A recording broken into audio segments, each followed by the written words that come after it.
দিছি। হ্যালো আসসালামু আলাইকুম সবাই কেমন আছেন? কোয়ান্টিটি একটা, কোয়ান্টিটিতে একটা না 6 পিস থাকার কথা। হ্যাঁ, কিন্তু লেখা আছে একটা। এখন ভিতরে কি দিছে হ্যালো সেটাই আসসালামু দেখার আলাইকুম বিষয়। সবাই কেমন আছেন? আজকে একটা গিফট আছে, চলে একসাথে আনবক্সিং করি। দেখি তো আমাদের কি আছে। চলে আমার বুকে উম্মা দেবই না। ওয়াও,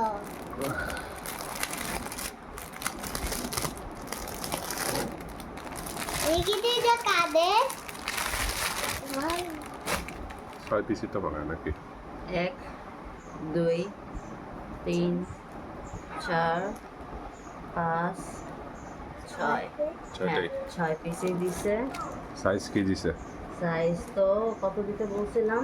9 বছরেরটা 9 বছরের। 30 ইঞ্চি। দেখি তোমরা দাঁড়াও তো, দেখি মেপেও দেখতেছি 30 ইঞ্চি কিনা। হ্যাঁ ওমা, হইয়া আরো বেশি। দেখো সাইজ লেখা আছে নাকি? নো, কোথাও সাইজ লেখা নাই, কোথাও সাইজ লেখা নাই। আচ্ছা জিনিস ঠিক দিছে নাকি? আচ্ছা, খালি চেক করো জিনিস তো প্রত্যেকটা। দেখতে ভালোই মনে হচ্ছে, হাতে সফটই আছে। আরে সিরা খারা আছে নাকি কোনোটা? খালি আচ্ছা, চেক দাও। এখানে একটু দেখা যাচ্ছে একটু ফুটা আছে, গেঞ্জি কাপড়ের, তাই হতে পারে একটু ফুটা আছে। হয়েছে তাহলে ঠিক আছে।